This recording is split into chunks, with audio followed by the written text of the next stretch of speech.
guys, I'm here with Adverso. He just won his match against 2G. The first question that I want to ask him is, how is he feeling right now? Adverso, ¿cómo te sientes? Cuéntame. Estoy muy feliz porque en verdad sentí que en el torneo que llevo todavía no me entraban las balas, sentí que estaba disparando mal y hoy día pude demostrar lo contrario, así que estoy muy feliz. I'm really happy because I just wasn't playing my game. My bullets weren't like hitting the enemies. So yeah, I'm really happy and I'm feeling really good. The second question that I want to ask him is that the next match is against Reta. They couldn't win against Reta in the LATAM finals. So how are they preparing for that match? ¿Cómo se están preparando para el próximo match que es contra Reta que no les pudieron ganar el LATAM finals? En verdad nos estamos preparando cada partido diferente. Siento que somos un equipo que se adapta muy bien, así que mañana va a ser un partidazo y que esperen lo mejor. We are a team that can really adapt very well, and we are preparing really well for this match. So we are really confident for tomorrow's match. The last question that I want to ask is that it was a really close series. They almost lost to 2G, and him as an IGL, how does he manage to control his emotions and also the team's emotions? Entonces, como IGL, ¿cómo tú consigues controlar tus emociones y las emociones de tu team? Bueno, yo controlo mis emociones debido a que, por la experiencia que he tenido muchos momentos en que he estado triste y no he podido salir de eso, y siento que eso lo he tomado de aprendizaje y cada vez estoy más maduro mentalmente. Y con respecto a los chicos, lo único que les pido es que se diviertan, que este es un momento único y que el momento en que agarremos el torneo va a hacer que lleguemos más lejos. Yeah, my mental is really mature because I have a lot of experience playing. I've been really sad sometimes, and I just learned to be happy, to control this mental, and yeah, and the guys too. I'm constantly telling them to be like really up there. So yeah, muchas gracias, Adverso. Thank you guys. You can stay here because we have a next match, M80 against GLRS. Thank you.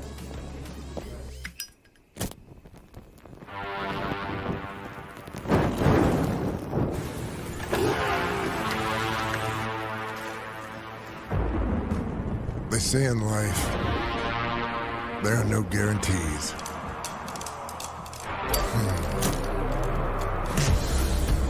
They say a lot of stuff like that. Slow it down. Play it safe. Hedge your bets.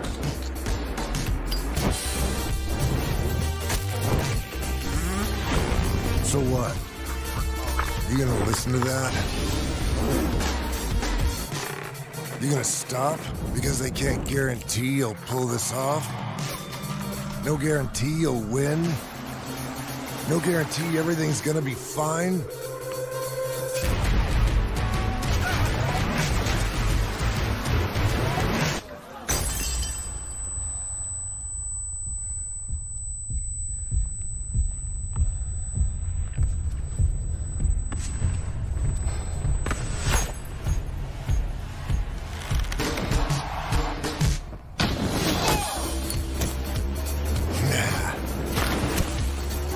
In life, you make your own guarantees. Nobody else will light your way. Start your own fire and keep it burning. And we guarantee you'll have one hell of a lifetime.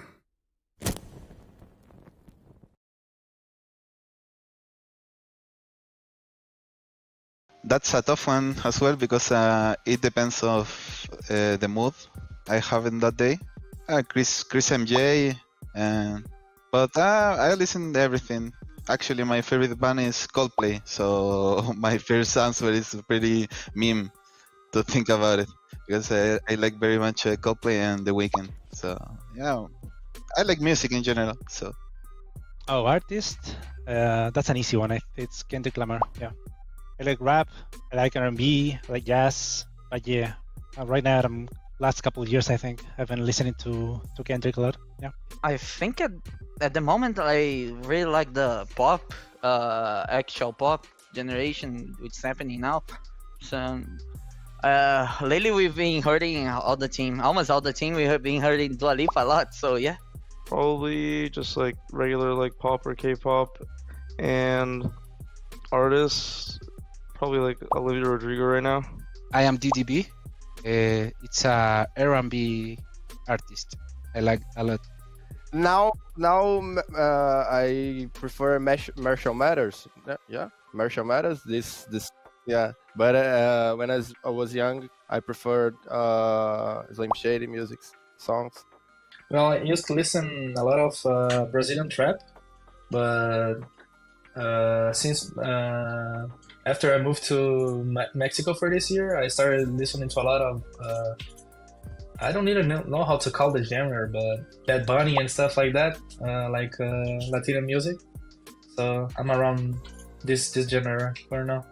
I think I would say probably hip hop, rap. I think I would say Kendrick. Kendrick has been a good artist that I've been listening to recently. My favorite genre is rap artists. Probably right now I'd have to say probably Kendrick. My favorite music genre is hip hop, like hip hop, rap, drill. My favorite artist is still Pop Smoke, RIP. Still my favorite artist, like does every single genre, does all types of music. So, music genre. I mean, for like the past 2 years, like my main artist has been Deftones. So like I'm guessing like rock, like shoegaze, that kind of genre of music.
Cara, eu sinto que a gente tá começando bem os jogos, porém a gente tá tendo alguns problemas que tá deixando deslizar. Eu acho que é mais mentalidade, a gente sabe do nosso potencial, a gente já fez essa recuperação antes. Agora a gente tem um dia de descanso, agora próximo dia a gente não tem jogo, então é focar para se preparar melhor e tentar fazer essa run que a gente já fez, mas conseguir nesse campeonato também, que é muito importante. A M80 é o time favorito, entre aspas, do campeonato. Eu acho que a gente tem que focar mais no nosso jogo. Então tem que fazer algumas alterações no nosso jogo, rever o que a gente tá errando e se preparar bem, que a gente tem potencial sim para vencer a M80 e os times seguintes. Cara, principalmente eu acho o Zander um bom capitão. Eu gosto muito do estilo de jogo da M80. Acho que ele tem boas propostas de jogo e acho inteligente o jeito que ele seleciona o time. Acho que ele é um bom jogador.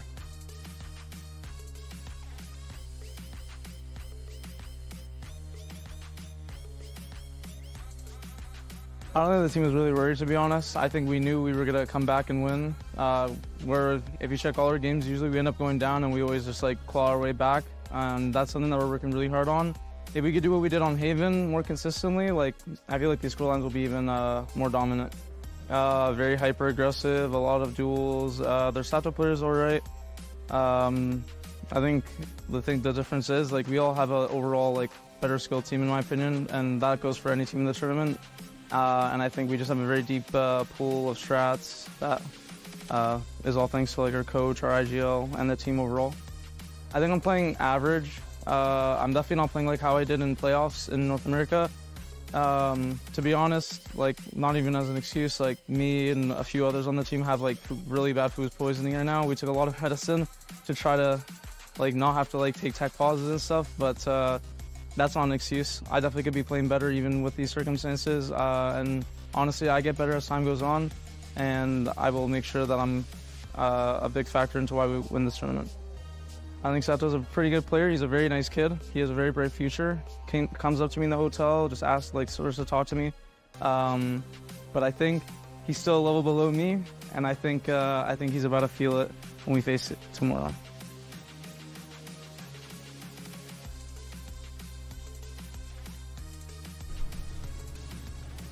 After that all-night win, it's time we move into the second match of the day, and it's also time for the family reunion in chat because M80 is taking down GLRS for a second match of today. Welcome back, everybody, to VALORANT Ascension in Americas, and this is day 4, so we've already gotten the chance to see the teams play a couple times, but Gompers, this match I'm very interested on because it's an M80 that is undefeated so far, and a GLRS that is quite the opposite. They're struggling to get a single win.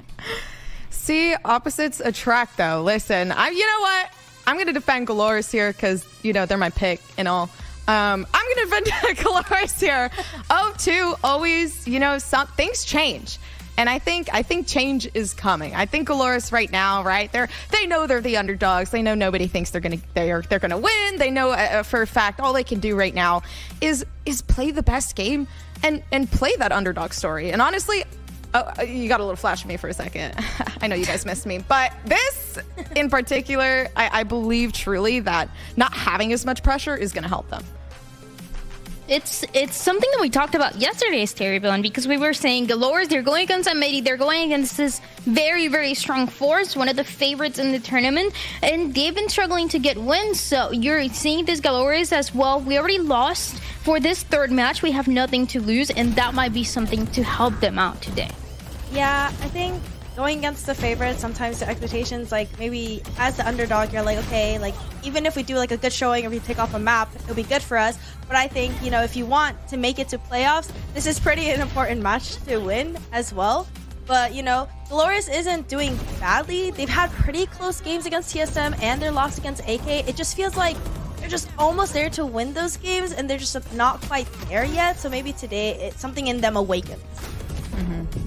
Something that is needed for sure. And one guy that can make it happen is actually Sato. He has been so good for the team, even though they've been losing these past few matches. This is a player that has been very consistent on the duelist role, and it just goes along all the duelists that we've been talking about today and in general for this whole Ascension.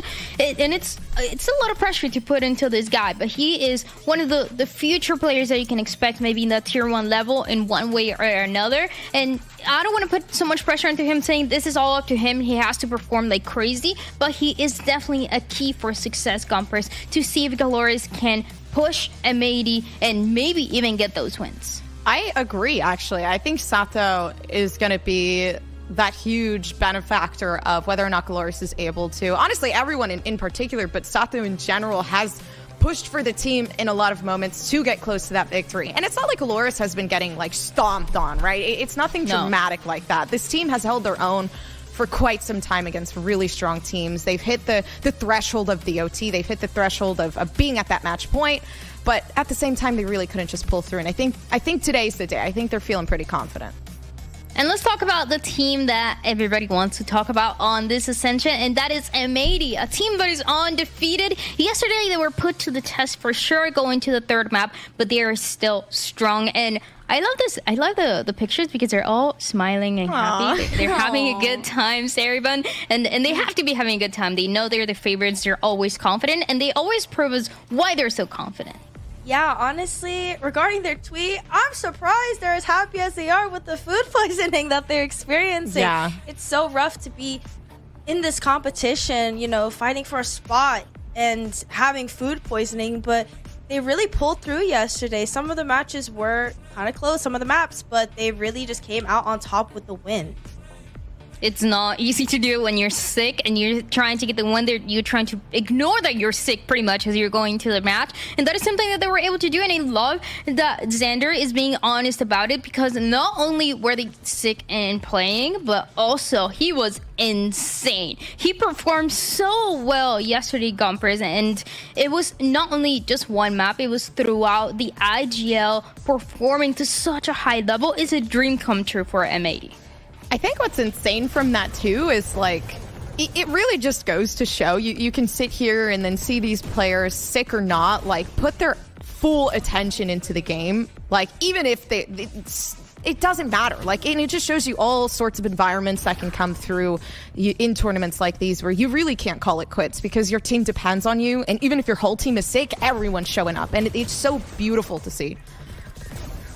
They're going to continue to push no matter what to get these wins in the group stage, and the experience that they're getting is so important because now you're understanding how strong the other teams are, but you're also proving to yourself how strong you are compared to them, and that is something that M80 has been put to the test to do over and over again. So for today, they need to get this win against GLRS, and it feels like Stairburn. It has to be a dominant win for them. With a GLRS that has been struggling, that has been talking about the anxiety sometimes getting to them, the stress, the pressure that they feel, and that is something that M80 can capitalize from.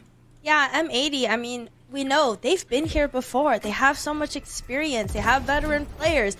You know, I don't think they're ever like kind of nervous compared to GLRS that has higher pressure on them. And I like how we're like pulling up Xander's stats right here, because Xander, I mean, has been playing out of his mind. And I feel like that's been a common theme so far across Ascension right now, where the IGLs are really showing up when it matters. Like all the IGLs so far have been really putting out numbers, carrying their team, and making insane calls. We just saw it with Adverso on the set of All Nights. He was performing so well. He even got an ace in one of the maps. I mean, it's really nice to see. And Xander is the piece that everybody talked about on the set of M80 of consistency, of a player with experience, of a player that is also well known, not only in M80 but even before. So I'm excited to see how he's gonna be able to perform today, because it's one of the players that you always need to keep an eye on, and you don't know when he's gonna pop off and perform. Not only on the IGLing role, Gompers, but also on everything else. And speaking of these players that can pop off at any moment, is BCJ and Net, players with experience in that tier 1 level as well, and trying to make it all the way back there. Two names that we frequently see in this position where we're always doing the head-to-heads, right? Like, these players are cracked. And M80 in general are cracked. I mean, you heard the interview, right? Like, we have more in-depth strategies. Not only are they cracked, but they're confident, and it really does show in the gameplay. I mean, ACS going 231 for BCJ. And the clutch, crazy. Yeah, the clutch god of them all as well. I do want to point out. So for me, it's in comparison, like M80 really are like the gods that you just in the last battle that you have to be, and it's impossible. And you think about all these players too, they're all very vocal. And even though we don't know exactly what goes behind the scenes and we don't know exactly what goes in when the game starts and what Xander is having an input on, you can also, as Xander, you can rely on these players with so much experience to sometimes help out on these rounds. And they've been doing so throughout this tournament, but honestly, throughout Challengers, as we mentioned yesterday, they had that rough patch where they were trying to figure out how to be a better team. They were able to make it past that, and now they look like the strong force that even though they're not perfect, just because none of the teams are perfect, they're still able to find the answers and find a solution when the other teams might not be able to do so, Sarabin. Yeah, I think M80 has shown us such a strong form. Even though yesterday we didn't see the best form, I mean, they were still winning rounds pretty easily, but it really came down to like having those numbers advantages. But I think something that M80 does really well is shutting down these star duelists. As we saw yesterday, I feel like the duelists just did not have like that much presence against M80, and I fear maybe for Sato as well, if there's even like a small mistake, M80 will capitalize on it. And that always reminds us of the current G2 and the G2 that Net was playing for, where they were so good at shutting down duelists. So in a way, it connects to what M80 is doing right now in Ascension. But let's take a look at the maps. Let's take a look at the Zippo map select, and let's find out where we're going to be headed for today, Gompers. But actually, Starburn, let me know. What were you thinking for this one? All right, here's my prediction. GLRS ban Lotus. M80 ban Bind. Okay. I have them playing Icebox. I have them playing Haven. And I think Decider will come down to Sunset. Okay, let's see. There's an Icebox there. Yo, you're kind of cooking right now. Haven? Are we going to see a Haven? Okay. Wait, why are they doing this to us? No, okay, it's Sunset. It's not even in order. Oh my god. Oh my god, she's a genius. I am the prophet. She's a genius. Oh my Gumpers, gosh. any thoughts on this too? To be honest, I can't top that. I don't think I can. That was crazy, but yeah, I like these picks. I think for M80 in particular, you look at every map and again, they're considered the favorites. Everyone's kind of like, why are we doing this map pick and ban? Like, it doesn't matter what map they're on. They're still gonna roll with it. But either way, it's definitely a testament. I think if they lose on their first map pick, that would be the biggest upset. I feel like for GLRS, the main goal is really just to run away with that first map. And in the same way, it feels like M80, they're comfortable with maybe not having the strongest start, but figuring things out as they go. That's something that Xander has been doing. It's something that the squad in general has been doing. So it feels like even if GLRS were able to get some momentum right towards the beginning on Icebox, there's a good way to shut it down. And regardless, I feel like Icebox is a good map to start this match with because you want to show that firepower on the side of GLRS, which we've seen bits here and there on the matches that they've played. But Staribon, I think this is a good one to continue showing that firepower and be able to allow it to shine just a little bit more and see how far they can push M80. Yeah, I feel like momentum is going to be very key for GLRS, and Icebox obviously is a great map for GLRS. They have, I believe, an 80% win percentage from Split 2, I believe, for them. And so this is a good map for them, and they're gonna have to start off strong and really show their aura to like spook M80, because I feel like if they have a slow start, M80 is just gonna keep that ball rolling and they're gonna get that momentum and really run away with it. Gompers, I want to ask you, we saw your prediction. We talked about it already. You put GLRS winning this. You put GLRS winning this. Now that you see the maps, are you still believing in GLRS? I feel like I have to now. Everyone's staring at me. No, but what do you think is going to happen? I honestly, I'm not going to lie to you. I think there's going to be a huge upset. I think GLRS, after a little bit of sitting in timeout for my pick, I think GLRS is definitely going to pull through. And the reason why I believe that is because the benefactor, or like the factor of M80 being slightly sick and, you know, whatever, I think, as well as GLRS also just, they're confident today. Listen, I have nothing to back up my claws. It's just the vibes. Sometimes you just wake up and you have a vision. So we're gonna find out if that's the case. Just a reminder for everybody: there is a blacklight giveaway, so you can get a blacklight chair. The message is gonna be pinned on the Twitch chat to find out how you're gonna be able to get that chair, and you can also, I believe, scan that QR code. It seems like there's some tech issues right now, though, so we're gonna see if we're gonna be able to fix them very, very soon. And when we come back, we'll be ready for the match.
Welcome back, everyone. We're just about to get started on that match between GLRS and M80, and it seems like all the tech issues have been fixed, and let's hope it stays that way. Starybun, the players are about to walk on stage. We do get the chance to see those agents for our Blacklight Agent Select. Anything that catches your eye here?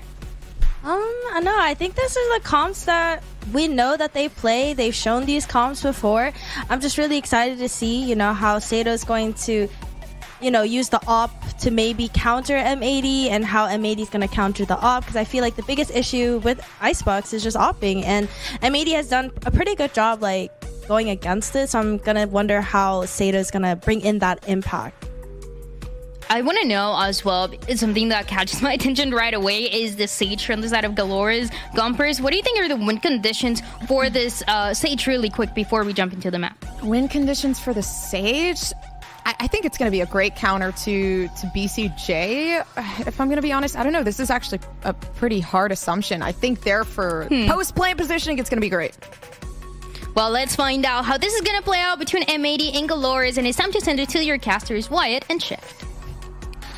Yeah, I think on paper, you kind of look at this one, Wyatt, and you would assume blowout. But I think the thing about it is we've been continually surprised by the Latin American region, and GLRS has really showcased that even though their record may not be particularly strong in terms of their group stage at the moment, these guys are fighting. I mean, they only have a round count differential of -4, so every map that they've played has been close. I totally agree. The 0-2 record doesn't do this team justice. The push down from Nismo and the rest of the team is nice. M80 on defense here. Control B main with a hard emphasis.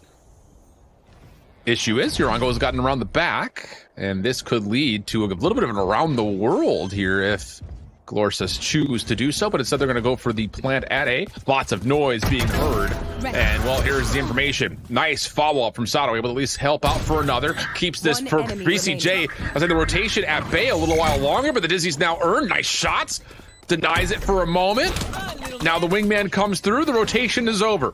1v2 situation. Good isolation, but BCJ just does not miss. Looked like 3-1 taps with the ghost for all 3 eliminations for him. So nice from BCJ, and so M80 to open this game up. That early B main control is really a linchpin of their success on defense here, as is their A retakes. And frankly, the two work in tandem, right? You push out B main, you get to focus on A. And that's really where they're going to be able to stack up a lot of rounds. Their retake potential with this comp, having those dark covers when you're in that situation is really nice.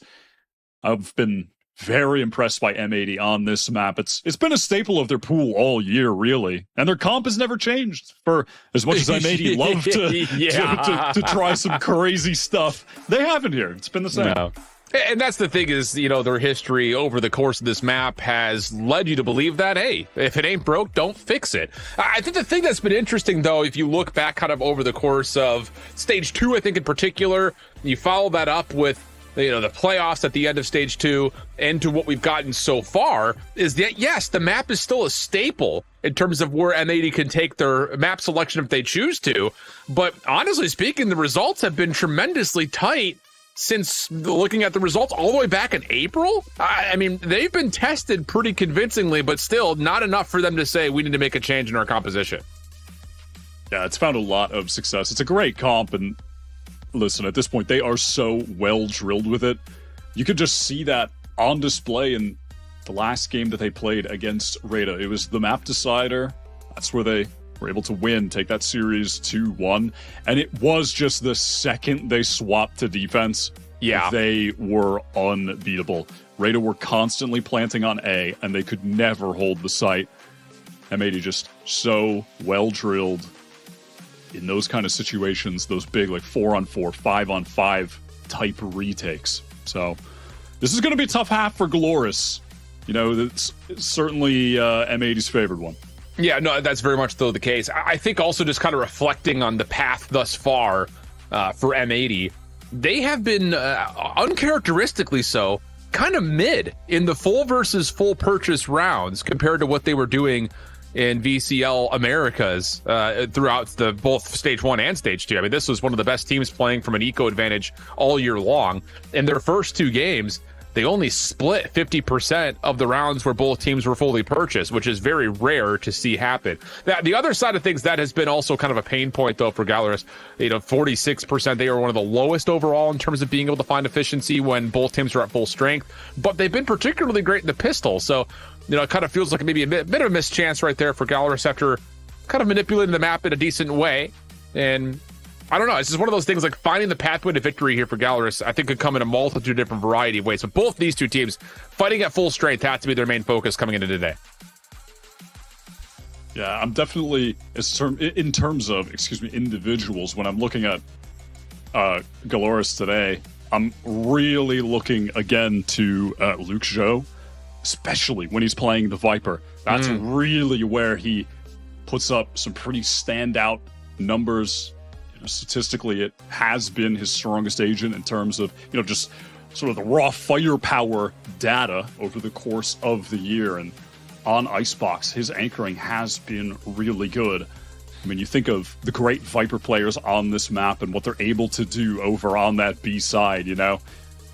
I always have flashes like Bang from 100 Thieves, for instance, how he can just roll people on that side of the map. Was doing that in VCT Americas this year, and there's a lot of impact to be had. Luxo is a very, very great player, as is Sato. I'm looking for those guys to really step it up here today. I mean, the stakes, we have set them, and I mean, to set them again, this is a team that are 0-2. 0-2, despite how impressive they've been. They need these wins now desperately. They are in last place in the group of 6. And it doesn't get much easier because they still have to play 2G, which is, one of those teams that, again, I think with the speed and tempo that they play on, if you're not ready to counter that, you can get ran over very, very rapidly. But I think you're right to point out Luxo in particular because, kind of framing up this matchup, it's not just him. You kind of look at the 1v1 between him and Xander, maybe not necessarily them versus each other, but just in terms of efficiency for their squads, because Xander has been arguably one of the best players through 2 games in this tournament. So, they play very similar roles, obviously. And I think that is one of those situations you kind of look at their average kind of kill and assist ratio. How much benefit do they get kind of as more support system players for their teams to make sure that life is easier, kind of locking things down as either a controller or a sentinel, depending on which agent they play? All right, and it does look like at the moment there have been some audio issues for players who don't have the ETA at the moment. So you want to take a little break here, Shift? Or do you want to yap for an indiscriminate amount of time? Indiscriminate amount of time is not something that I love. So with that, I say right there with you. I say we take a small little break. Hopefully it won't be too long. Look at the issue was on Nismo's setup, so we'll kind of keep an eye on it and we'll step away for just a moment. Hopefully be back soon. Don't go far.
Welcome back, everybody. Not too much of a break. Hopefully you guys enjoyed the soothing sounds of non-copyrighted music. We're ready to go, it looks like, here for round number 2. Again, Icebox is the map for map 1. If you're joining us here late, M80 off to a swell start, dealing with some early pressure from GLRS.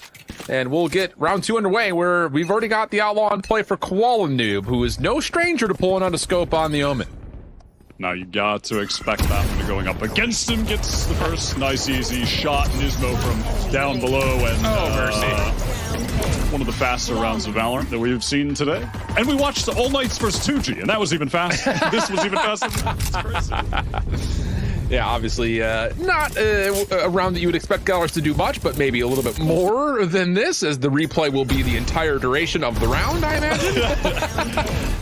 Even shorter. Okay, so Blacklight Flawless comes through for the side of M80, and now we go into the bonus, where you did see weapons purchased, obviously, for the side of GLRS, but how much in terms of armor? Yeah, they're fully purchased up, so even though they did not find many eliminations, let alone plants, they can pull in the full purchase here in round number 3. Heavy stack for M80 up close here wide, and they just do not expect it to happen. 1 for 1. And the follow-up from Koala Noob, just a bit awry, so we'll stay 4v4. A little bit of damage, but not all too much, and Arango can just seal himself back up if he so chooses. But right now, trying to keep the gun out, afraid of any further aggression. Dizzy for Koala Noob to get on the angle, but what a shot, the little crouch peek. Okay. He's had some very flashy, impressive moments so far in the tournament. Impressed by him as well. I do feel this GLRS team is pretty well-rounded. Yeah, I agree. And we heard a lot from the desk about Sato in particular, how much of an X factor he could be. Obviously, rightfully so, you're super high on what Luke Show can do in terms of being a difference maker, kind of controlling the map. But so far, we have not seen much, although it's only been 3 rounds, so not much to see. As M80 will step in towards mid, and ooh, Rude will actually take down Net. Uncharacteristic whiff from him. It's going to lead to a plant with the reinforcement of the barrier wall. Oh, gets spam from BCJ. Realized there was a gap there. Gets that free kill. Stinger long range going to be tough. Spamming away with the Sheriff right now. Can maybe recover that rifle. It'll be a little tough though. Good angle from Luke Shaw. Whoa, second shot's clean. Well flashed, mind you. So that works out nicely. Able to secure the round plus the plant. And the bonus will be staved away. So M80 now into their full purchase. Thrash already at the hands of BCJ. 5-1 start for him, including this little spam, like you said, through the poison. A little bit of damage dealt to GLRS there. Could have been more. He set Net up nicely in mid, but yeah, like you said, uncharacteristic of Net. Definitely at this tournament, he's been looking really good, really confident as well. Really taking the fight to the opponents. But here we go, Koala Noob. Operator in his hands. Oh, actually opts not to. Had it for a moment, but just sticking to the rifle. And, well, that's a good way to open the round. And that's the thing about it, is like, all this smoke is supposed to set up for GLRS getting aggressive over towards yellow, but M80 just don't respect it. They push through. Now you've got the Thrash, the Mosh, Rungo's in trouble, and that is the M80 that you'd expect. There were moments, I won't lie, like near the end of the Challengers North American season, we're just like, what is happening with M80? They just don't look like their characteristic selves. That has not been the case in this tournament. They have looked perfect. No, definitely not. I think it's because there was such an expectation that M80 were just definitely going to be like the guard 2.0, where they stick together for a year, they come in, they're going to dominate everyone. And then they had some roster issues with Nitro being there part of the time, beginning of the year, then departing, swapping around the IGL role. And it was just more of a slow climb to the top for M80 than it was, I think, the dominance that we sort of just thought would be there from the jump. Yeah. But they definitely, like you were saying, at this point, though, and at this tournament, they have really arrived. They are the M80 that was promised. Nismo, a little flash over and check. As I think everyone knows that, yep, they're sitting somewhere in spawn. Just comes down to where. And there they are. We're going to flash this again. Just doing what we can to get these weapons out of hands. Left. And really steamroll this opening here. Thrash was picked up and spent once more. And M80 are on the hunt. And they've got the knife, they've got the fragment. There's definitely a chance to isolate here. Luke Show able to at least deter from one, and Nismo will clean up the rest. Okay, so forced repurchases all across for GLRS, which will likely mean we're going to get a save round coming up. Yeah, now just forced into a buy what you can so you have enough money for a buy in the next type round. I mean, it just begins with spam from Xander, and then again, M80 back to their old ways of just controlling B main. It is a crucial aspect of their game plan. And, you know, at the very least, it just forces the attackers to have to expend so many of their resources to clear that part of the map if they do want to go there and execute B. In a situation like this, Koala Noob just places the dark cover all the way deep in main, so if you want to go there, we're reconning, we're droning early into the round. And that's just the forward pressure that you come to know at Icebox. But I think the thing about this from M80 is because they've shown force in the straight 4 rounds that we've had down towards green, you have to spend something if you're GLRS, you would think. Just because you know the threat is likely going to be there. But instead, they're just going to go with the walk-up. I think there's really not much to lose here, especially considering that they're on a save, so they can afford to take the risk of not having to counter-util this area. Yeah, exactly. It is just a calculated risk from them. And at least based on the minimap, looks like it should result in a flank going down here. I mean, unless Net gets some crazy spam through the Viper's wall to allow the rest of the team to get there in time, but doesn't look like that will be the case, so it should be an honest 5-on-5 retake. Spike planted. A lot of post-plant set up towards the backside. Exit not going to be a lot for Urango, but Luxio, good for the trade, plus the follow-up as the null command was spent. Paranoia comes out, really good self-play here from Koala Noob. Brood, though, still in the picture, and the right clicks are good. Hold your horses. Rifles will be collected. Mosh on the corner. Wingman gonna get to work. Get down, Mr. President. Oh, and BCJ, he's done maybe enough. Last one left is evil, and there is nowhere to go. That's just the power of, well, the Gecko coming into fruition. Yeah, absolutely. It's always those situations where you're reminded of how powerful Wingman is when it forces players to peek into you. It's just so good. Just getting that pseudo third man in the mix, even though they're down 2v3. Good effort by Luke Zhou. Those trades were rapid. Yeah. But it just wasn't enough. Yeah, Wingman is the definition of short king energy, you know what I mean? That's a full third body, you know? You're right. That's a... Now that lineup, Sato's not going to be trying to double up rat to the top of sight anytime soon. No. that Molly will knock him down. Ooh, good avoidance of the knife. Urango could still possibly come out from behind here as the op is being held closely, but Koala Noob understands that this is not exactly the most beneficial spot to hold forever, so he'll back off, help out over towards mid, where M80 have continually put a lot of pressure defensively, and they're looking to kind of squeeze on it once again. Yeah, no matter the map, really, like Icebox or Haven like we saw yesterday, M80 are so ready to pressure the extremities on defense and at the very least instill fear that the attacking side could be getting flanked. And they have such a knack for choosing the right timings to actually enact that flank as well. This is good presence from Net in mid. Yep. The thing about it is he doesn't hear anything yet. Now maybe a couple of footsteps, but the defense is not rotating. Sentry turret, wait, did it just get picked up? 30 seconds just got left. recalled. In that So now Net can walk forward? Oh my, the meeting of the minds about to come through. Nanoswarm just proactively hit. Snakebite with that. Net holding to see if he can catch him on the cross. Evil next one up, and yep, easy follow-up. So now it's just out to the 4v5, but there is a Viper's Pit here to help out with this post-plant setup. BCJ does still have that wingman to once again draw out pressure to the man advantage so they can just have so many guns facing forward. Yeah. Sato's in a great spot, though, just about finding a timing. Yeah, he just doesn't see anyone sneak around the backside of yellow, though, so M80 are going to set up their retake from there. Sato catches one. BCJ will drop. Now you have to try to find out one on the back, and whoa, what a shot that is from Koala Noob. Trades are decent, though. The Viper's Pit still chipping away at M80.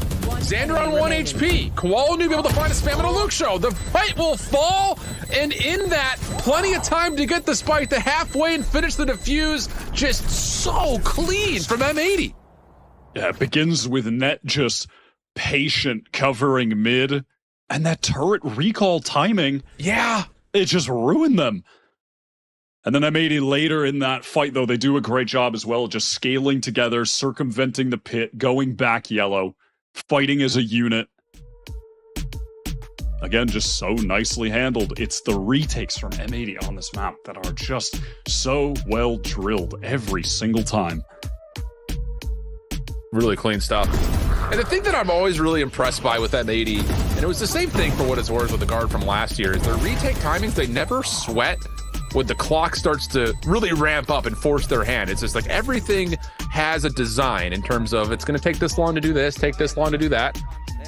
And I think most importantly there is that they do get the spike diffused to halfway before the Viper Spit fully drops away, so there's no worry about the decay as soon as you find the final kills from that last snake bite. So good stuff, and GLRS are going to have to talk about this now, as I think the biggest issue is how do we just make sure we get some sort of an entryway towards B, because this pressure at green is really annoying.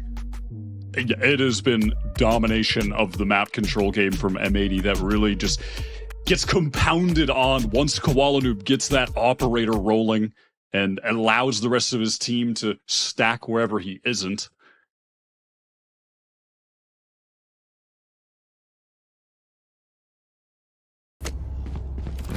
Getting a couple of those fist bumps in before we get back into the round, where there are some ultimates available for GLRS, who will be forcing into this due to Sato having the Blade Storm available. And one away from the lockdown, which I think is the most important part about this for GLRS in terms of how do you make this round more winnable. Blades come out immediately. That's over towards the A side of the map. Recon Dart not going to reveal much. A little bit of spam just in case someone took the zip line aggressively. Doesn't happen. And interestingly enough, Koala Noob is going to be a part of this initial Vanguard defense. For a moment, at least he was. He was holding really close over towards the Aor, but now has backed up as they're going to just trust Nismo's Knive to produce some information once they decide to throw it. And at the same time, Xander has just been jiggling over towards B main, keep getting his team that information, allow them to be focused over there, and it seems like any second now he'll be alerted to the fact that players will be coming into B main. Oh, what a hold from Nat. Sentry turret trying to help out the resurrections here, so that works out. Brings Sato right back into the picture. Oh, good shots from Rude. Just kind of lurking all the way over towards yellow as soon as they open up space at kitchen. And now the defense trying to rotate back to this is a bit caught because you have the long lurk from Luxio, who's going to make sure no one can rotate back to the defensive spawn. The only play is to go through bottom side here at Tube. Yeah, this is so awkward. I mean, Sato is just being a little rat in kitchen. Evil kick, just 1 versus 2, shuts them down. Nismo trying to gain some ground, but this is going to be an effort that is all really for naught. Flawless. Out of the timeout from GLRS. Pressuring towards A. Containing B, pivoting into the B split, something they haven't tried yet, and taking full advantage of having that resurrection just allows Sato to go crazy in kitchen. Yeah, I mean, that's, I think, a design that's built purely for the res. I mean, because, again, how often do you expect more than one defender to be up top towards kitchen, or at least back to the tube? But the answer is usually not off that often, so trust that you're going to get a trade at worst, and that immediately means that you got the kill for free. Plus, of course, not being able to bring the blades is just replaced by the weapon collection. So it's about as standard as you would assume in terms of a jet and, well, hold on. Pause that thought. What to say. For a moment there, it looked like I may get caught, but not the case. So now all of a sudden it is down to a 3v4. Evil kick with that Hunter's Fury. Good ultimates available for GLRS. If they can find a pick here, maybe onto the weak Nismo at some point. They will have the option to use those to win this round despite the current disadvantage.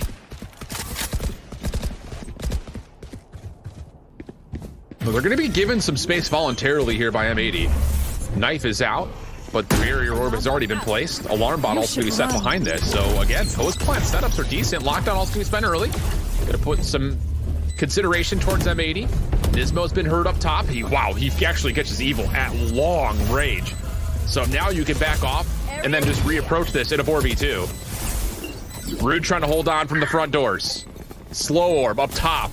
Gives Urango maybe a chance at a 1v1. That's really cleanly won. Dizzy over the top, but how about Urango? Hello, are we coming in? Oh, Xander says yes we are. Little snap back up. He takes what is essentially a 1v2 in effect, and with that, M80 get to 6. That was a damn good effort, but that is such a cool kind of protocol from M80 in that situation with the lockdown in play. They knew just how far they could push forward and then peel back, go back in, like you mentioned. That was really cool, and Nismo finds the most impact, like high impact kill within that, taking down Evil Kick. Imagine he lives there, has the Hunter's Fury for that situation. Looks like that would have been enough to get a round win. So massive credit to that cool little call on the fly for that push and pull from M80. Wow. Well, that's not what you want to see. After a hot start, looks like the tech issues are starting to swarm in a little bit here, brother. That is tough. Yeah. I think they won in the first game, right? We don't need to count. Let's not put ourselves through that pain. Let's not count. I'm not even going to think about it right now. True.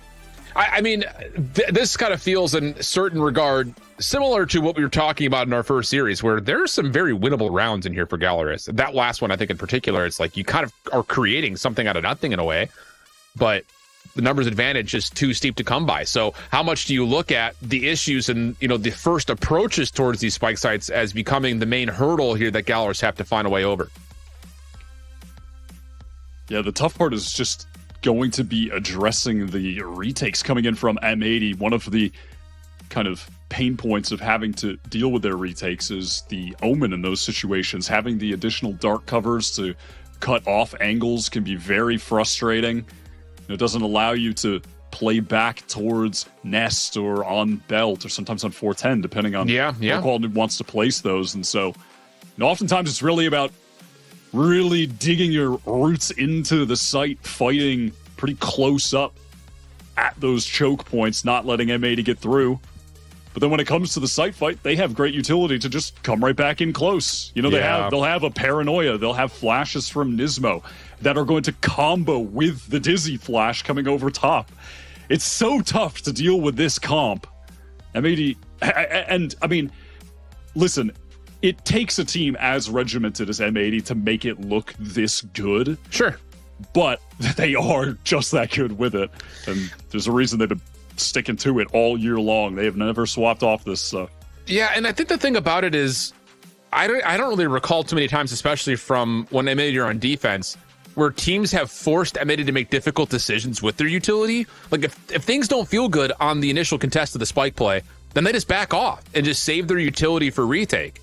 And I think the issue there is because a lot of offensive teams have to spend so much just to get onto site that they don't feel comfortable scaling deeper and making M80's retake that much more contested on their own side. So I think that's got to be kind of the issue here for GLRS, is how do we possibly set ourselves up? And some of that has been done by the Viper's wall, try to get like free control of yellow, but M80 are going to challenge that wall every time. How do we get some sort of ground for free, save our utility, and then get a little bit deeper on these sites than what is normally expected by this M80 defense, forcing things like the Paranoia and the Dizzy to come up a bit short?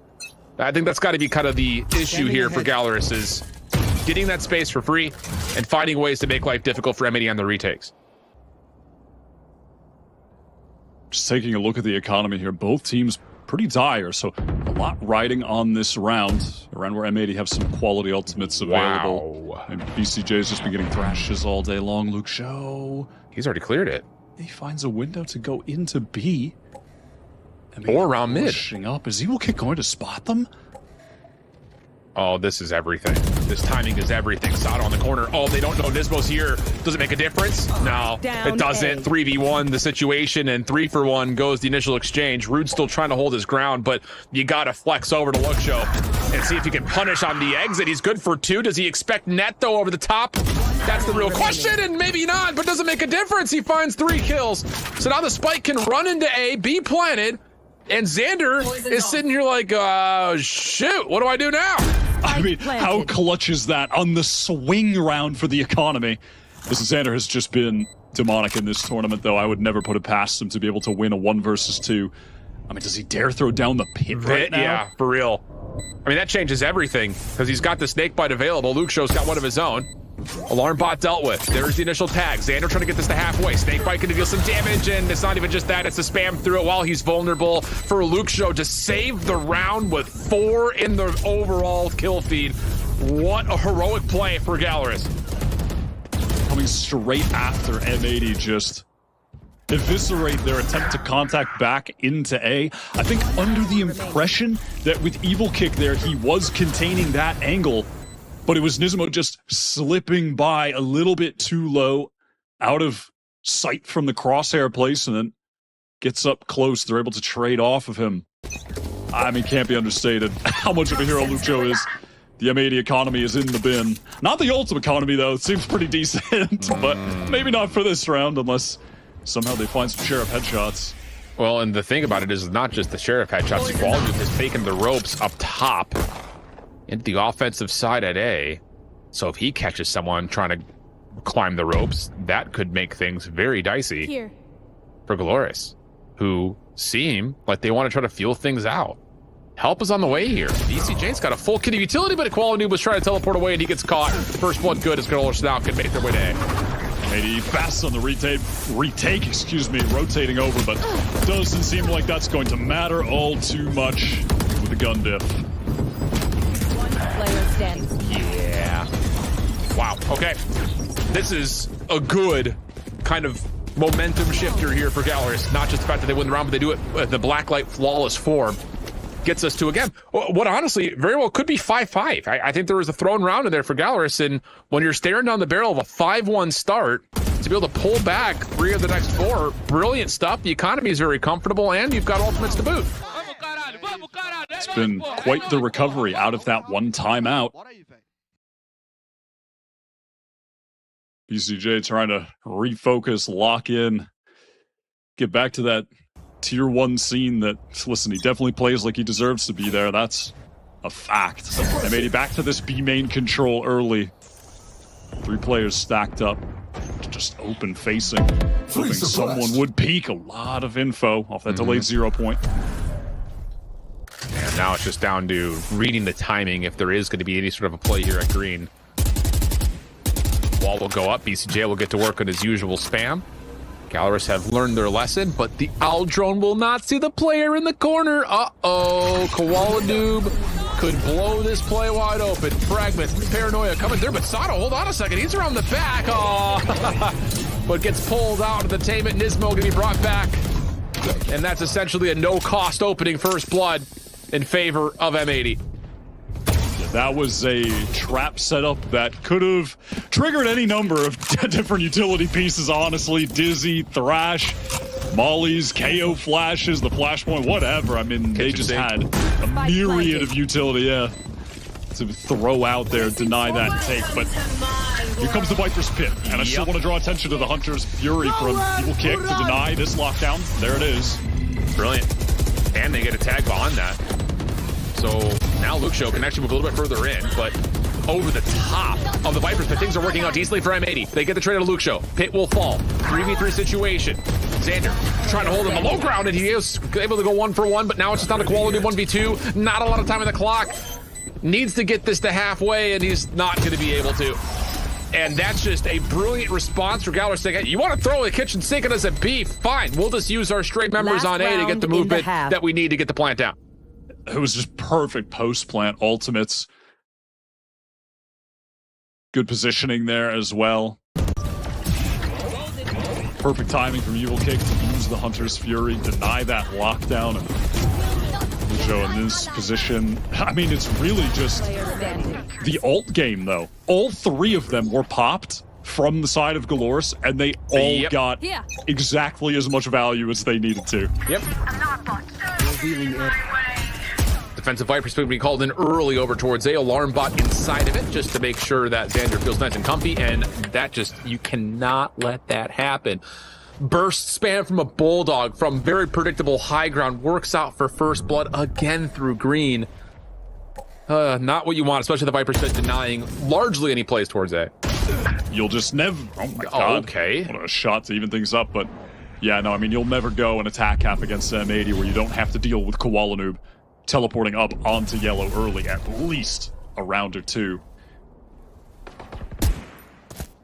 I guess to be fair, that's the first round that we've really seen him take that angle, so toxins going up. Partially forgiven, you'd think, for GLRS, as the Viper's ball will go up and the spike will make its way over. Barrier Orb will reinforce this, and there will not be any contest, unless maybe a mosh gets thrown Not going to happen initially, and actually BCJ just tries to spam it out. That's not going to work out. Lucho with the elimination, and then the clean shots onto Qualinoob up top. And how about this half? It was a 5-1 start, but now all of a sudden Lucho has kind of, I will say it single-handedly, gotten GLRS back into this half, and he may finish it with an ace, and sure he will. We've gotten 3 of those on the day with a 6-6 half as we swap the sides. I mean, that is just nasty work. Closes out the half and was, yeah, as you said, the man who began that little comeback in the first half too, that clutch, that 3K he got deep in mid, and now into this, just wandering around the map, just taking a nice amount of 1v1s and coming out on top every single time. That is so well done from a guy that, you know, we're looking to step up for GLRS, one of their most talented players. Wow. And again, I fear that a lot of people out there watching look at the standings and see a team that's 0-2 versus a team that's 2-0. This GLRS team has, I would say, largely just missed out on a lot of open doors. Their round differential is -4. Like, legitimately, it doesn't get any closer than that. No, not at all. And M80, their wins have all been really close. That's fair. You know, they're 2-0. They're +14 in rounds. I mean, that's not too crazy for a 2-0 team. You know, they beat All Knights 2-0. Sure, both games were in OT. You know, they blow out Radon one map yesterday, and then they take a loss on Lotus. Close game on Icebox. They've got 2 wins, but listen, it's just never going to be easy in this tournament. We've said it about a million times, but it deserves to be said that every team has really shown up. No, absolutely. It's the second seeds from these regions too. Like two game and All Knights were the second seeds from LATAM and Brazil respectively, and they are goddamn nuts. Yeah, it's just wild. Like, now that we're here in Ascension, you compare all of this to last year. We said it a lot in the Challengers North American season. It's like there's just not a skill gap as much as we thought there would be, like there was last year, where the top 3 were heads and shoulders above everyone else. That really wasn't the case. I mean, you even insert conversations into Winthrop and Blinn. You know, we're talking about Valorant collegiate teams that make their way into Challengers, make a bunch of noise, reduce the gap between the high end and the low end of the pools. And now we're in Ascension, where, again, it just felt like the North American region was way up and ahead of everyone else last year. That's just not the case. Yeah. I mean, even in Brazil, the parity between teams and sort of the volatility, like, the winners of Split 1 Hero, they're not even here. Yeah. Xander holding deep B main. We'll save some of that talk for the next tech pause. God forbid there's another tech pause, you know what I mean? But... oh, this is cheeky. They've got Lucio behind this barrier orb. A little unexpected, but now he's isolated. He's got to take everything on. M80 just going to flood him. If he could get one more, that would be incredible. Not going to happen, though, as Xander has the 3 in the round. And now it's just down to Evil Kick and Rude, who are in position. Evil Kick in particular, with a recon bolt available, pending he shakes off the effects of the knife. Could make some motion happen, but M80 get the information they need, and now they're going to go join net with a play over towards A. Yeah, a small moment, but it displays how good KO is on this map. That 0 point being able to just cover all of back yellow all around that area is just so important. Oh, Rude avoids the dizzy. Can make a play off the top rafters. Oh, just misses maybe a bit of a chance, and now they're doubled up. BCJ also taking care of Evil from getting into the site. Leaves Rude by himself, and Nismo will finish it off from the opposite angle that he was watching. So M80 takes the pistols. That's really the only edge that they've had so far, honestly, outside of maybe the first gun round. Everything else has come up pretty decent for GLRS, with a chance likely to respond here in the second half. Yeah, definitely. Xander, the battle of the Vipers here. Hero for M80 in that round, just shutting down that B main aggression coming through from the Brazilian team.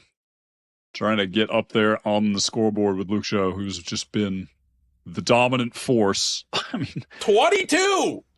He is only 1 kill shy of matching the same amount of kills that everyone else on his team has right now.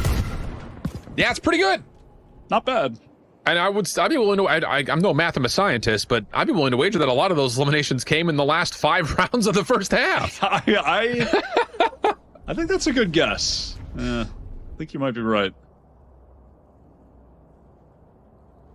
Well, chance here to again provide some pop-off moments. And he provides another. Oh, he gets the shoulder. Nearly takes down 2. But instead, Spike will be collected, and this should be M80 off to the races at B. But a moment of pause here. And this might be about trying to get net a little bit deeper to scout things out at A. So scary to face down Lucho in that situation. M80 by the time, wait for the wall to come back up. That is a lot of damage on Xander. Dangerous. Even just from the classic spam, in serious danger of falling. Time for him to play a bit more passive. Well, this is all about, again, holding this corner and then having Koala Noob there for the paranoia if he needs it. And, well, the timing is pretty ideal. Sato finding one before dropping, but, yeah, nice little pop flash from Nismo. Right over the top, easy follow-up from Koala Noob, and M80 will take the anti-eco.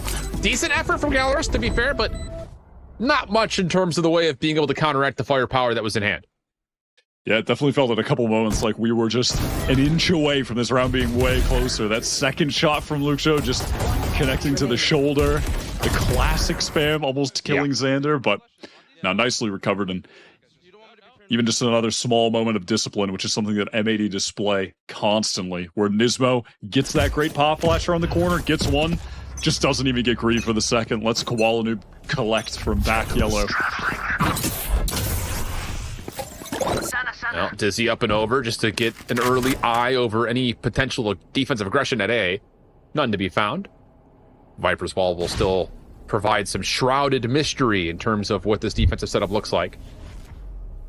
This is an important round here for GLRS, just to make sure the defense holds strong against what is a very formidable bonus here. So it's going to be all 5 members for the side of M80 pushing in towards A. And there is just no way GLRS can defend against this outside of watching passive, safe crossing angles. Drone going to get all that info. Joe in trouble, takes 1-2. I mean, that is just insane. How many first bloods is this guy getting as well? And now puts his team in position for just a nice set retake. Yeah, but all of the tools have been recollected by BCJ. Net up top is in a very formidable position, especially with the support around the backside of him. But Lucho has already cleared out the back rafters. Now it's just down to, as soon as he smokes and walls fade, what does the next action look like? And it's all turning up in favor of M80. Lucho, though, up top, still alive, still a force to be reckoned with. Looking for the final over the bottom. Nismo with the pistol out is providing at least some deterrence towards this follow-up, but Lucho's still alive and kicking, looking for another ace. Time is becoming an issue to win the round. Tries to stick on it, and Nismo will make sure another ace will not be tallied, and M80 will win their bonus. So patient from Nismo, and I like the decision from them to just play proactively. Fight GLRS at the chokes when they're trying to get back in. Able to win out those first couple engagements. That setup, getting a player onto rafters there in the corner, playing around the smoke, that was really nice. Just such good crossfires there. And then the patience from Nismo at the end. Yeah, really, really well done. We're not counting it, Wyatt. We're not counting anymore. Oh, we're not doing it. I'm not going to let you count it. We can at least sit here and chat over what's to come now. This is the issue. 9-6 doesn't feel terrible, but it's really going to be like 10-6 because GLRS is going to have to go back to a save after dropping the bonus round. So this is a huge lifeline towards the budget and economy of M80. And I think the thing about it is are there any ultimates that are even close for GLRS to try to get this thing back into grips? Because they're going to need to find a way, kind of like they did in the first half, to string together a couple in a row. I'm going to hazard an educated guess that Lucho, probably close to the Viper's pit, might even have it. He might probably has it, yeah. Probably does, honestly. So that could certainly be an option. Wouldn't be too bad in a retake situation, or there's always just that standard placement of it when you're like up top near 410 early on the A site that just covers everything. Yeah. We'll have to see. They've got some options to play around with it. I would definitely would not be mad at trusting Lucho to just place that early pit on A and lock down the site himself. Sure. He'll probably get at least 3. I think he's good for at least 3 right now, no matter what. Yeah. He's looking perfect. It's been a pretty career-making tournament for him, it feels like, which is, it's always so weird to say things like that when your team is 0-2. But again, it's just like, they aren't like a real 0-2. I mean, they are. I mean, it's very real. They're very much so 0-2. But it just doesn't feel like it, especially considering the opponents that they've played and how close they've made games happen. But, you know, let's just take a moment here during this tech pause to kind of talk about the road ahead here for GLRS. Obviously, they got M80 today, and we already said they have 2G after that. So you got to win one of those 2 games, and then you're going to have a final matchup versus Reda. And, I mean, that would feel like a winnable match, but it starts, you know, with a match like this, and then it follows up with a match against 2 game. I mean, if you were a betting man, I would say you probably would feel better about the odds for GLRS against 2G maybe than M80, but who knows? If you steal away a map here, put some favor in the mix by getting to 3, put your first win on the board, there's a chance you don't even have to worry about head-to-head tiebreakers to get out of playoffs. Yeah, I mean, actually, at this point, who knows? And like what you're saying about GLRS being 0-2, but it doesn't feel like it. Respectfully, M80 are 2-0, but it's not like feels like they're just dominating this tournament right now. It has been wins by the slimmest of margins for them too. 2 overtime wins against All Knights. Map drop to Reda. Things were looking really scary on the 3rd map, Icebox as well. It was really close, and then at the very end, they really came to life on Icebox to win that series. But it has been by no means easy for M80, and I mean, not in the fashion you would expect, starting off against the 2nd seed from LATAM and almost going down. But it's tough also to be the first team that has to deal with All Knights with Dante. Like, now the other teams, they know what to expect, but being the first one to have to deal with that nice little challenge of being hit 3 seconds into every round with for the real. Craziest neon walking the planet, just sliding around in your face. It's not really fun for that to be your first game, but they got the win. I'm going to ask you a hot take question here, Wyatt, while we're waiting on this last bit to come through. Okay. Is TSM the worst team at this tournament?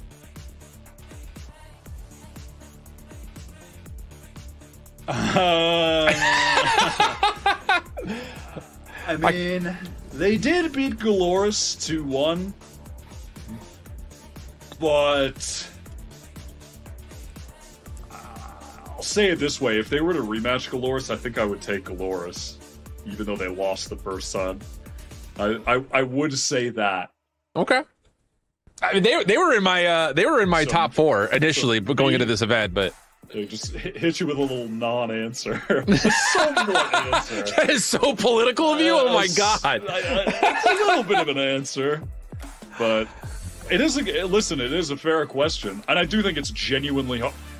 I mean, if you have fun trying to tier list this tournament. No, for real.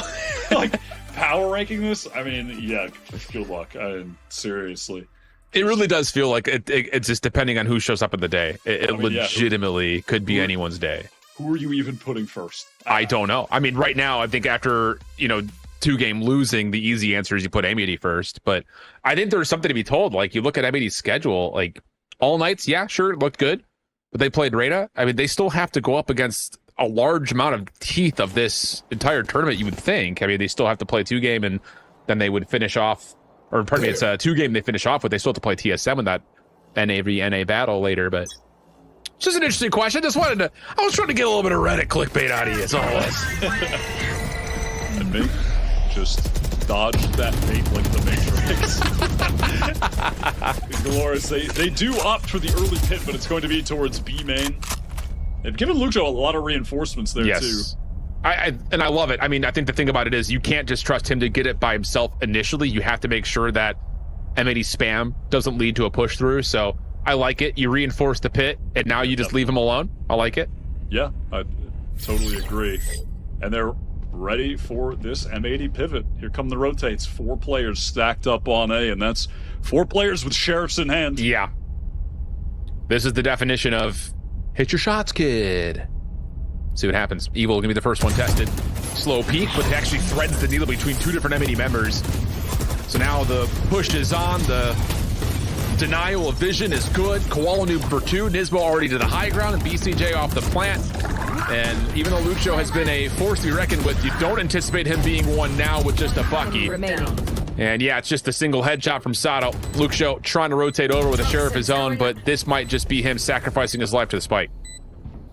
Yeah, sacrificing his life, just trying to deal as much damage as he can. I mean, the M80 economy isn't out of control, so damage would be, you know, a fair bit impactful. A small amount of impact, but impact nonetheless, just to keep it honest. Yeah, will make things easier for the comeback later on.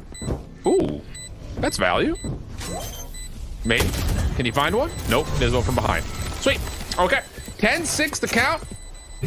And again, it's a decent idea for GLRS, but honestly, Viper's Pit ends up kind of being thrown into the wind. So you're not going to have that for the future. And looking at a 10-6 scoreline, this upcoming round is going to feel like a must-win. Otherwise, you're looking at 6-11 at least, if not 6-12. Enemy remaining. Yeah, I mean, you're right. That Viper's Pit ends up being expended all for naught. But they played the round well. I agree. They did everything right. Absolutely. It's just, unfortunately, the non-Luxio players, they are not hitting shots right now. They're just not connecting.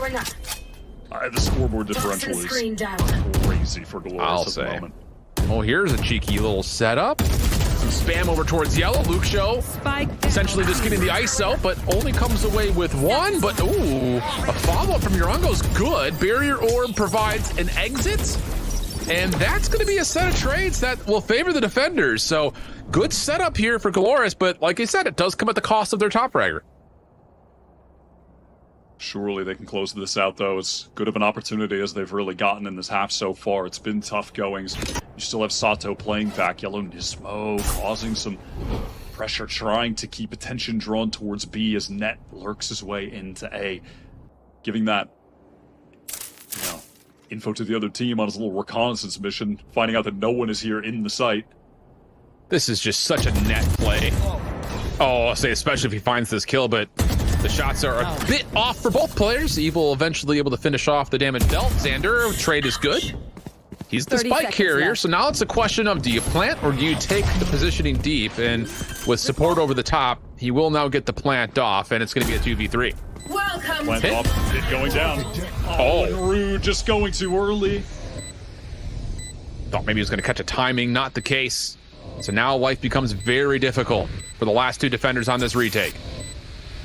Xander, strategically with the shorty. Not often you hear that, but it works, especially when the decay is that significant. Nismo on the other side protects the flank, and with that, it's 11-6. GLRS in a heap of trouble. Let's make a play. Even when they get the man advantage, the team right now just they can't win out some of these crucial duels. I mean, I guess Evil Kick did win that one, but so labored.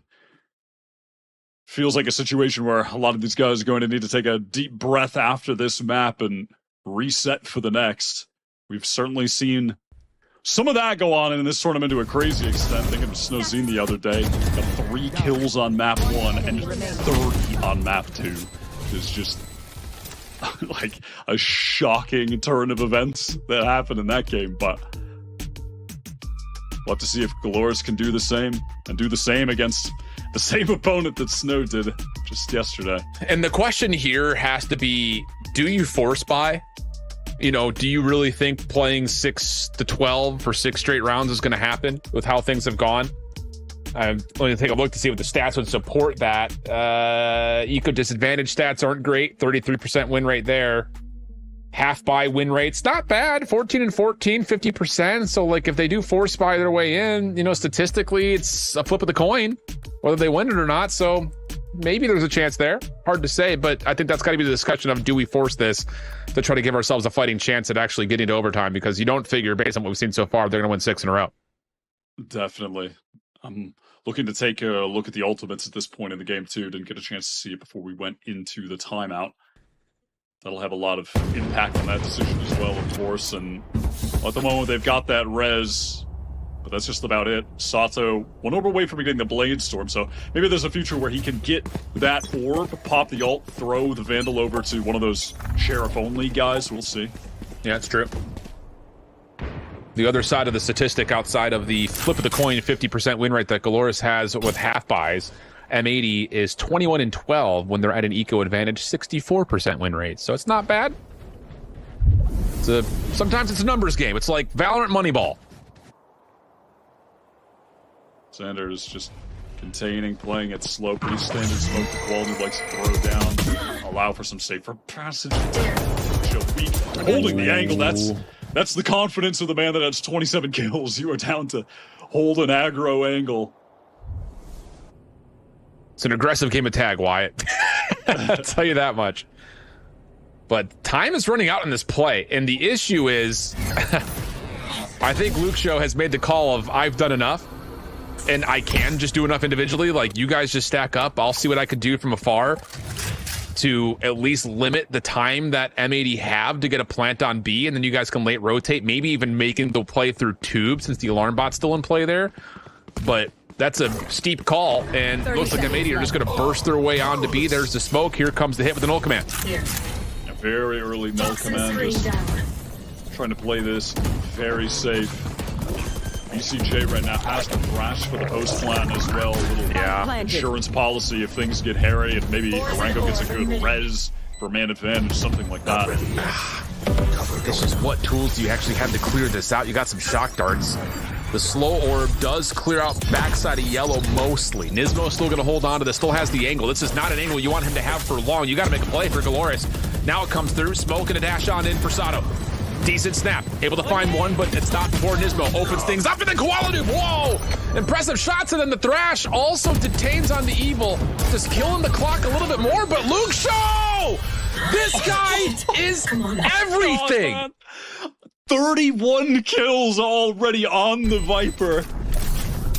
I mean, Evil ends up just being a nice little juicy piece of bait that everyone on M80 wanted to shoot at. Happy. Not really living up to his namesake in that moment, looking quite frustrated, actually. I mean, that is just the third shot on to Xander. Like, come on, man. This guy's on. If this comeback keeps happening, he's on for 40 in regulation. Yep.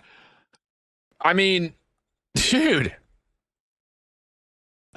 He's got... It's just crazy. How many kills does everyone else have? Not as much as he does individually. I'm getting the TI-83 out. What you don't need it. You can do this on your phone calculator. Wow. What an individual performance from Luke Show. Just keeping his team alive. And that force buy now leads to full weapons and ultimates. There's a lifeline on the map. Thanks to Luke Show. I can't. I mean, this guy is... so sick. Oh my god, scary for Rude. Gets the info and gets the hell out of Dodge. The good news here is that you have the ability to pop surprise M80 tight towards A if they commit. All it takes is good info from Urango. If he sees anything, you updraft, you hit your knives, in theory, and you shut down the late play towards A, and it forces everyone to do what? Go back to Luke Show. And that is not a fate that any M80 player wants to meet. You do not want to be taking a duel with this guy. He's just still stood in the open, watching for the cross right now, hoping to find a pick if it does come. Only Xander to really contend with, though. You just got to get the intel. So you mentioned going to be tested. Orango in trouble. Gets out of there. Timing is everything from Sato.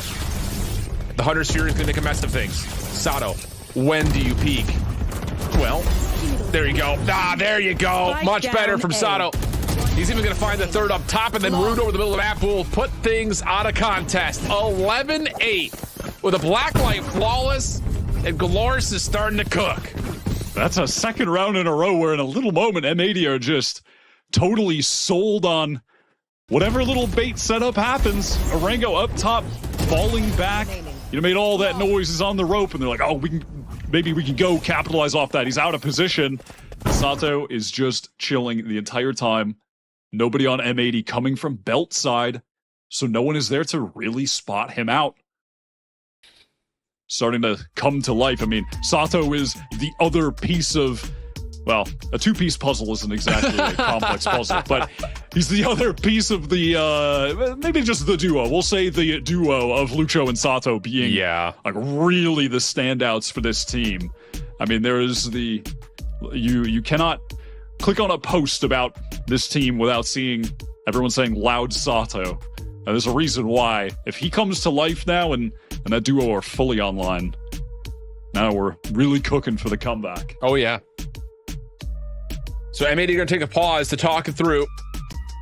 And I think the issue here is, you know, are they giving maybe a little bit too much respect to Luxo early? I mean, we've seen, again, him get aggressive with support towards green. He's also played passive back towards yellow, if not deeper towards Snowman, and forced essentially individually M80 back. And that's going to be the same recipe again. And you put a sentry turret down in kitchen. You've got Yorongo, who can decide how he wants to play through mid. Rude just kind of a pivot point in the middle of the map, and Sato just takes an early peek with the cover of the recon bolt, and then everything just backs up. Aldrone's going to be sent out deep here. So again, really early clearance and good pressure here from GLRS' defense through A. Now just falling back, but M80 will have to do a bit of re-clearing. They do hear some of the footsteps, though, with that being kind of close here. Come the rest of them still the same idea from GLRS. Yep. Luxo, B is all you, buddy, and M80 want none of that, so right back to A. Dizzy up, M80 on the move. Sato stuck in the corner. Oh, the fragment's well placed, but Sato, he actually dashes away, almost has a chance for a second, but M80 follow up. It's an even trade, though. 3v3 situation, Spike left over towards A, thanks to the Nano Swarm.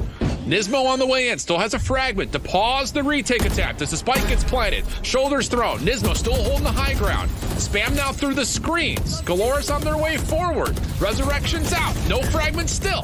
Xander holding the high ground, but the trades are good for GLRS. Just down to Koala. 1v3. Can he make a mess of this? Maybe even force the lockdown if things get dicey. Doesn't need to happen. Evil finds him before the barrier orb goes up, and the differential goes down to 2. Great retake, great use of that Sage res. Both of the reses so far from Orango have been, yeah, really great. Great timing. And again, M80 kind of getting baited a little bit, though I get it. They want to be proactive in that situation. They are a man down. They're trying to get a res off right now. Like, let's fight from up top together, but it's just a few too many players staring their way. They get traded out on man advantage, retained, especially due to that res. Another solid retake. GLRS just suddenly back in the game. This little 1-4 setup that they're running has paid dividends. Yeah. But now, time to mix it up. Op top yellow. Hit M80 with something different when they least expect it. There's the shoulder check. Did Xander see it? That could change everything. M80, they may have scouted this out. I think for sure they know Sato's up top. Do they know that it was an operator? That's the real question. We'll see what they have in mind for it. Angle still being watched. Dark cover is out. Sato now have to watch two things at once. Dizzy goes over, and now Sato has to be resorting to a potential shot and dash situation. And he's got a lot to look at. Dash will expire. Flash pushes him off the angle. Still, maybe a chance, but Koala Noob wins the angle over, finds first blood. And wouldn't you know, Luxo's not here, so they got to do this by way of likely using a lockdown. That is perfect from M80. Talk about how to handle an AWP player back yellow. Just dismantled his position. The spike is down, though, so things a little bit awkward, though. It's safe for VCJ. A little bit of damage, but he will get out of there. Lockdown can be spent immediately. M80, Koala Noob now with the op in hand. Whoa, whiffs it. It's a pretty free angle, but doesn't make a difference. The rest of his team is still following up. Here's the push through. Dizzy denying a lot of vision, and M80 will finally get around back as BCJ takes charge at the final moments. It'll be a 12-9 count. And listen, save for the rounds where Luxo is determined to get 3Ks, 4Ks over towards B main. M80 just know how to dominate that side of the map. Their utility is so thorough when it, you know, whether it comes to the Dizzy going over top while that dark cover is placed to cut off the op, the top yellow angles, and then Nismo flashes through to push the op back again. Koala Noob instant on the angle. I mean, that is just picture perfect stuff. Every little detail so ironed out. It's lovely to watch. It's a pretty deep alarm bot here for the defense. Poison Cloud allowing that to be placed. M80 still thinking what they want to do around this Viper's pit. Cloud up once more. And Xander will see no one's there. So this is just about how do you want to dissect this. I mean, they've got the Thrash if they want to clear out the front side of this choke point, but can they get the Thrash a little bit deeper? And I think more importantly, how do you deal with the player up top? That's got to be the conversation point here. Spike drop. It's definitely going to be tough. BCJ ends up throwing the spike over to net. What is the idea here from M80? They are pretty confident that if they go towards B, they're going to have to deal with this op, right? Because that shit is over A. So it's just more than likely. Now they've got the Dizzy though, so that should be enough to get him off the angle. But wait, they go Thrash first. And Xander will drop. Good movement from Sato to get him back to safety. And he can still watch the crossing angle now that Yorango's here to watch over towards yellow. He sees a ton as the poison cloud drops. Slow orb now being placed. No angle to get the wingman off the plant though. So the spike gets planted, 4v5 situation. Offense down in the numbers, but good with some deep positioning, particularly Nismo. Dark covers being cycled by Kuala to allow Nismo to play close, but the attack from the drone is huge. Yeah. Die. An Evil from the backside of Tube does trade things back evenly. 3v2 situation. Rude on the flank, has to make a move. Yorango from the front, good. And Rude will follow up on the long flank. Full surrounding, overwhelming pressure from GLRS. And I'm not gonna lie, I thought you called that perfectly. Why? I mean, they should know if the Viper's been on one side, there's an op on the other, but they don't throw the Dizzy first, they just go straight to Thrash. And that opening shot is kind of the difference maker. Yeah, absolutely. It seems like they just really expected the Thrash to be enough, and then also with Xander going down, and you're trying to plant B, no Viper, that's tough. I mean, luckily they still have that Omen, so those dark covers were able to cycle towards Snowman and cut off one angle, but then you're still just exposed to so much. At first blood, can't be understated how valuable that was for Sato to find. So everyone steps up again after an injection of life comes by way of Luke Show. His team has really followed up in these last couple of rounds. Yeah, it does feel like they're finally starting to gain some sentience, doesn't it? It sure does. Now you got to wonder about what is the eco situation for M80 coming into this next round. As this will be hopefully our last actual pause. It's the last tactical one that can be spent, so. It's been a lot of chess between both these two squads. For M80's sake, they have at least been getting the spike down and do again. So very true. Does have the benefit of giving them enough money to keep applying pressure to GLRS with stronger buys. All right.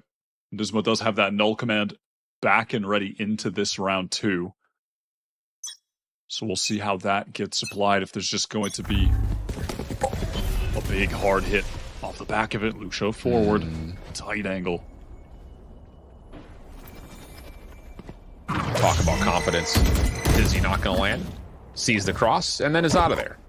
Not a lot of punish for it on either side. Orb collected. Dismo's got the null command, and that's now the lockdown also earned. So again, decision-making time for M80. What do you want to spend on a round where you just have one hero rifle and some stingers? Paranoia's out. Oh, and Luke Show's in trouble. Good flash, good follow-up. There's now Hunter's Fury coming through. As this lands, this could be massive for the defense, and so it is. It finds elimination, plus it stops the plant. And just when you thought maybe M80 got the isolation they needed to commit to some of these ultimates, now it's just down to can you survive in 3v4 with just one rifle, a stinger, and a sheriff.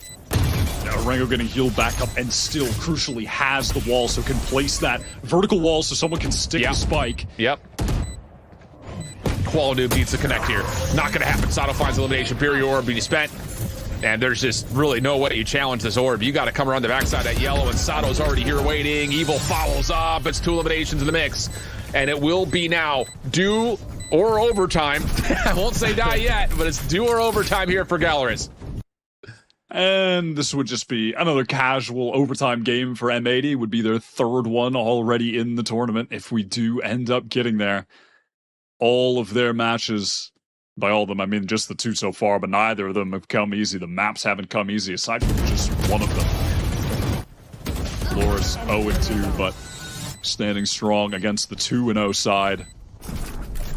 And you mentioned it in that round, the lockdown became available, so there are some really good ultimates now for M80 to close the game out. Yeah, none for GLRS.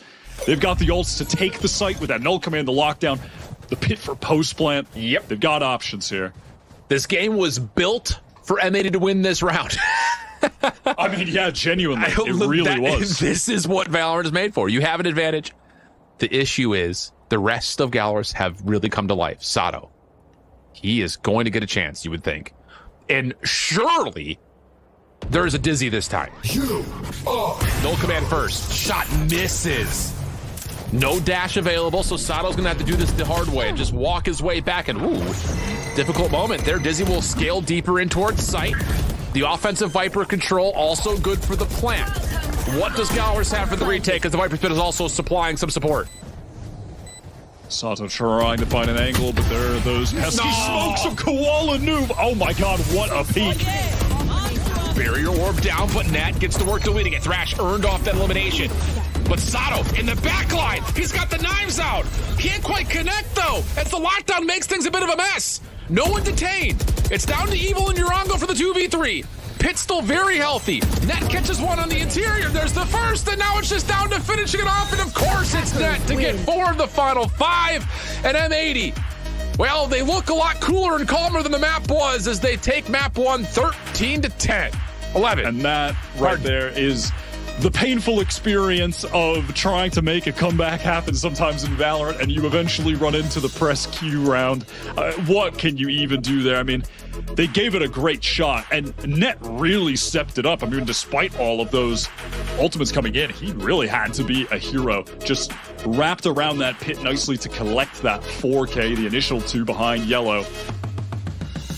My god, man, that was close. GLRS had a real go at it, and I suppose a little bit of hope for them as we head into the next map is that it did stop being the Luke show, and not that he is not good anymore and fell off at the end, but that everyone else finally started having some impact, man. I mean, it took a while, goddamn, but they have woken up at least a little bit. They're rising from their slumber.